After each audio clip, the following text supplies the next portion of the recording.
हरे कृष्ण। श्रीमद् भगवद गीता की हमारी इस यात्रा में आज हम 7वें अध्याय ज्ञान विज्ञान योग में प्रवेश कर रहे हैं। देखिए, गीता का हर अध्याय अपने आप में एक पूरा ज्ञान है, लेकिन यह अध्याय एक ऐसा मोड़ है जहां से भगवान श्री कृष्ण अपने उस विराट रूप का परिचय देना शुरू करते हैं जो अर्जुन की कल्पना से भी कहीं बढ़कर है।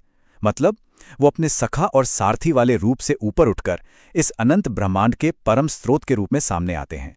और देखिए, अध्याय की शुरुआत ही भगवान एक अद्भुत प्रतिज्ञा के साथ करते हैं। वो अर्जुन से कह रहे हैं कि मैं तुम्हें वो ज्ञान दूंगा जिसे जान लेने के बाद इस संसार में और कुछ भी जानने को बचेगा ही नहीं। जरा सोचिए, ये ज्ञान कितना संपूर्ण, कितना गहरा होगा।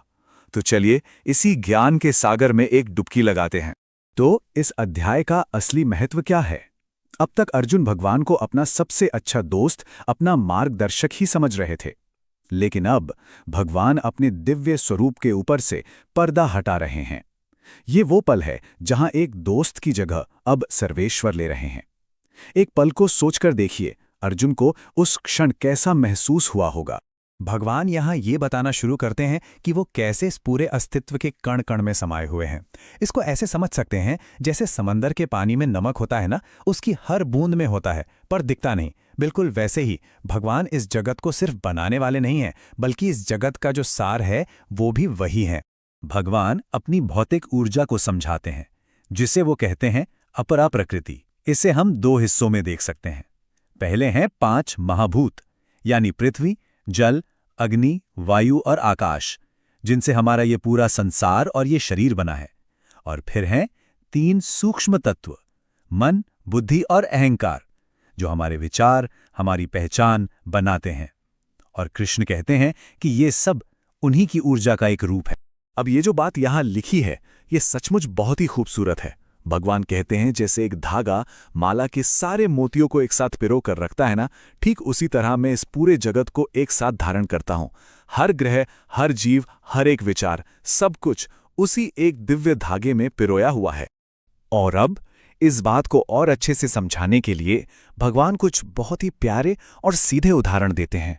वो कहते हैं, पानी का जो सार है, उसका जो जीवन देने वाला गुण है, उसका जो स्वाद है, वो मैं हूं। वो आगे कहते हैं कि सूर्य और चंद्रमा में जो रोशनी है, जो इस दुनिया को देखने लायक बनाती है, वो तेज, वो प्रकाश भी मैं ही हूं। वो ऊर्जा, वो चमक उन्हीं का स्वरूप है। और बात सिर्फ बाहरी दुनिया तक ही नहीं है। भगवान कहते हैं, बुद्धिमान इंसान की जो बुद्धि है और तेजस्वी पुरुषों का जो तेज है, वो भी मैं ही हूं।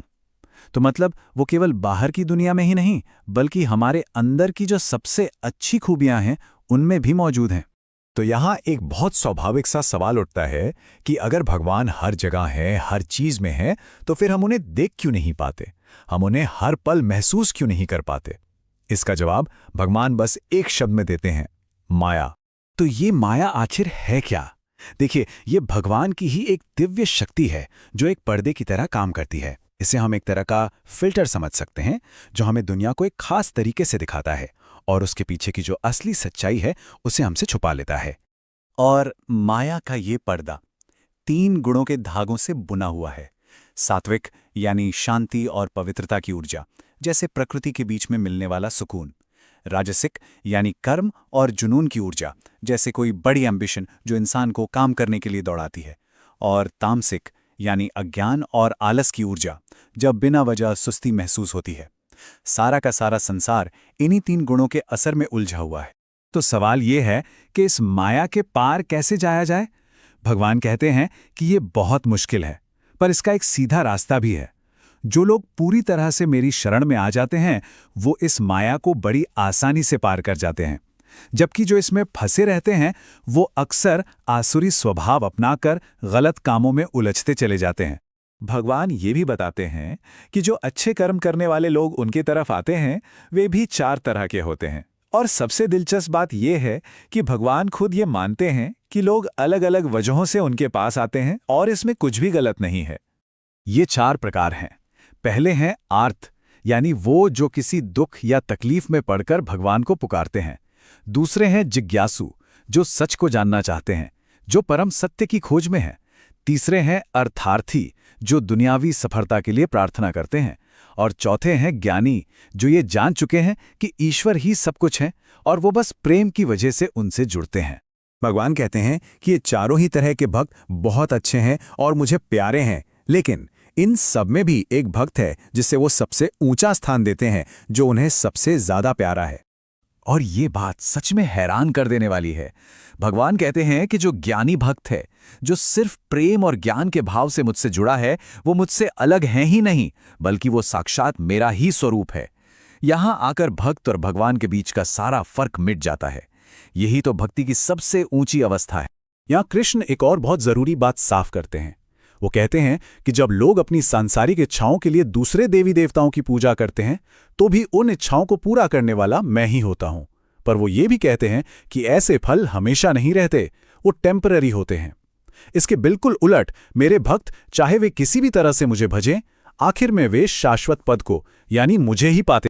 तो इस अध्याय के बाद एक बहुत ही विचार करने वाला प्रश्न हम सबके सामने है। भगवान ने हमें आर्त, जिज्ञासु, अर्थार्थी और ज्ञानी, ये 4 रास्ते बता दिए हैं।